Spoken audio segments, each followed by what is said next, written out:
ناظرین السلام علیکم۔ بہت سارے لوگ ایسے ہیں جن کے ذہن میں ہر وقت گندے اور الٹے سیدھے خیالات آتے ہیں۔ اگر آپ کے بھی دماغ میں ہر وقت گندے خیال آتے ہیں تو آپ سمجھ لیں کہ اللہ تعالیٰ آپ کو کچھ دینا چاہتا ہے، کیونکہ بعض لوگ تو ایسے ہیں کہ جب وہ نماز میں کھڑے ہوتے ہیں تو پھر ان کے مائنڈ میں طرح طرح کے خیال آنا شروع ہو جاتے ہیں۔ بہت سے لوگ تو نماز کی رکعت بھی بھول جاتے ہیں کہ ہم نے کتنی رکعت پڑھی اور کتنی نہیں پڑھی۔ خیالات کا پریشر ان کے مائنڈ کے اوپر رہتا ہے، لیکن آپ جانتے ہیں کہ ان خیالات کی وجہ سے اللہ تعالیٰ ہمیں کیا دینا چاہتا ہے؟ اور اس سے بھی زیادہ امپورٹنٹ یہ ہے کہ یہ خیالات کیوں آتے ہیں۔ خیالات کی 3 قسمیں ہوا کرتی ہیں۔ پہلے وہ خیالات ہوتے ہیں جو فرشتوں کی جانب سے آتے ہیں، دوسرے وہ خیالات شیطان کی جانب سے آتے ہیں، اور تیسرے وہ خیالات جو خود انسان کی اپنی فطرت ہوتی ہے۔ انسان کی جو اپنی فطرت ہوتی ہے وہ نیکی والی ہوتی ہے۔ انسان کوئی بھی گناہ کا کام جب کوئی بندہ کرتا ہے تو وہ کرنا تو چاہتا ہے، لیکن اس کا دل اس کو گواہی نہیں دے رہا ہوتا، کیونکہ انسان کی جو فطرت ہوتی ہے وہ کبھی نہیں چاہتی کہ یہ بندہ گناہ کرے۔ تو ہماری فطرت کبھی نہیں چاہے گی کہ ہم گناہ کریں، لیکن جو شیطانی خیالات اور وسوسے آتے ہیں اس کی وجہ سے ہی وہ ہم پر حاوی ہونے پر انسان گناہ کی طرف آتا ہے۔ اور یہ شیطانی وسوسے اور خیالات، گندے خیالات، شیطان کن لوگوں کے ذہن میں زیادہ تر ڈالتا ہے؟ ان لوگوں کے ذہن میں ڈالتا ہے جن کی فطرت اچھی نہیں ہوتی۔ بہت سارے ایسے لوگ ہیں جو شرابی ہیں، جو شراب خانے میں پڑے رہتے ہیں۔ شیطان نے کبھی ان کو نہیں بہکایا، کبھی ان کے ذہن میں اچھے خیالات نہیں ڈالے،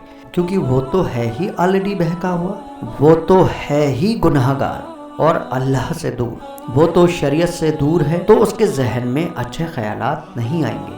جس بندے کے ذہن میں شیطان کی طرف سے جو گندے خیالات آ رہے ہیں تو اس کا مطلب یہ ہے کہ وہ بندہ نیک ہے، کیونکہ اس کا دل نیک ہے۔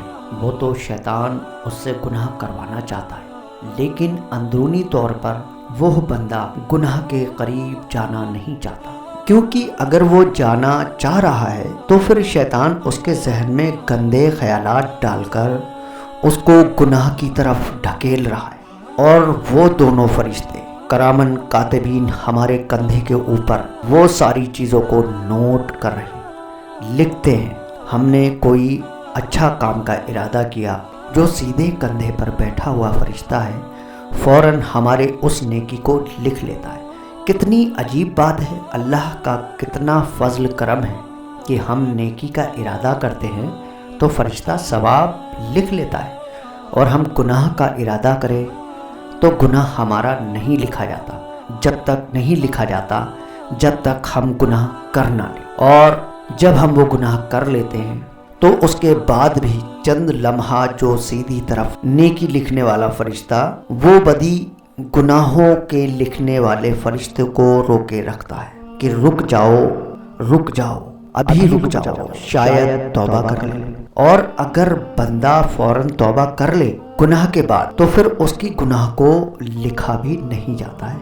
یہ اللہ تعالیٰ کا خاص فضل کرم ہے۔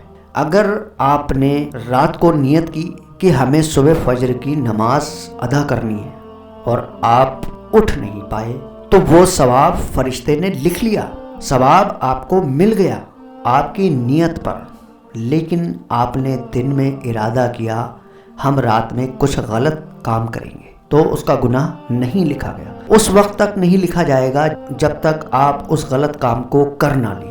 تو کتنا بڑا اللہ کا خاص فضل کرم ہے کہ نیکی کے ارادے پر ثواب دے رہا ہے، جبکہ گناہ کرنے کے بعد پھر اس کا گناہ لکھا جا رہا ہے۔ تو یہ اللہ تعالیٰ کا خاص فضل کرم ہے۔ اور نیکی کے خیالات آتے ہیں تو شیطان ان کو روکنے کے لیے اس کو گناہ کی طرف مائل کرتا ہے، اس کے ذہن میں خیال ڈالتا ہے کہ انسان گناہ کے کام کرے، کہ نماز میں غلط خیالات آ رہے ہیں، نماز نہیں پڑھ پا رہا ہے، رکعت بھول جا رہا ہے۔ تو ان کو 2 کام کرنا چاہیے۔ پہلا کام کہ اپنی نماز کو لمبا کر دیں۔ اگر کسی نماز میں 2 رکعت ہیں تو وہ اسے 4 منٹ میں پڑھتے ہیں، اس کو 8 منٹ کر دیں۔ جتنے خیال آئے شیطان کی جانب سے الٹے سیدھے گندے، تو ہم ارادہ کر لیں کہ اگر خیال آئیں گے تو ہم نماز کو اور دیر تک پڑھیں گے، تو پھر ہم نماز کو دہرا لیں گے۔ اگر آپ نے 2 بار نماز کو دہرا دیا تو ابلیس بھی کہے گا کہ بھائی یہاں ہمارا بس نہیں چلے گا، یہ ذرا سے خیال کی وجہ سے نماز دہرا دے رہا ہے، تو پھر آپ کو نہیں بہکائے گا، وہ عاجز ہو جائے گا۔ شیطان کے وسوسے سے بچنے کے لیے دوسری چیز ہے کہ اگر ایسے بہت زیادہ خیالات آ رہے ہیں تو اعوذ من پڑھ کر بائیں طرف تھتکار دیں، اور جب آپ کے ذہن میں خیال ہر وقت آ رہے ہیں اور پھر بھی آپ کی جو فطرت ہے کہ آپ گناہ نہیں کر رہے ہیں، شیطان بہکا رہا ہے کہ ذہن میں خیال ڈال رہا ہے کہ گناہ آپ نہیں کر رہے ہیں، تو یہ آپ کے لیے بڑی خوش قسمتی کی بات ہے۔ اللہ تعالیٰ نے آپ کو قبول کر لیا ہے کہ آپ اس لائق تھے، آپ کا یہ اسٹیٹس تھا کہ آپ اللہ کے جب قریب ہونے لگے، کیونکہ شیطان انہی کو بہکانا چاہتا ہے جو لوگ نیک ہوتے ہیں، جو اللہ کی طرف آ رہے ہوتے ہیں، تو شیطان ان کو روکتا ہے۔ یہ تو انسان کے کامیاب ہونے کی علامت ہوتی ہے، تو ان ذہنی خیالات کو بالکل دماغ سے نکال کر اپنے ان کاموں کو کرنا ہے جو ہمارے اندر سے دل کہہ رہا ہے، جو ہماری فطرت کروانا چاہتی ہے۔ یہ تو بندے کی مقبول کی نشانی ہوتی ہے کہ یہ بندہ اس لائق تھا، تبھی تو اس کو شیطان بہکا رہا ہے، ورنہ ہر انسان کو شیطان نہیں بہکا پاتا۔ تمام شرابی، جواری اور بے نمازی گلیوں میں گھوم رہے، شیطان کو ان سے کوئی مطلب نہیں، وہ تو ان کو دیکھ کر اور خوش ہوتا ہے کہ بھائی یہ تو ہمارا کام خود کر رہے ہیں، ہمیں تو انہیں بہکانے کی ضرورت ہی نہیں۔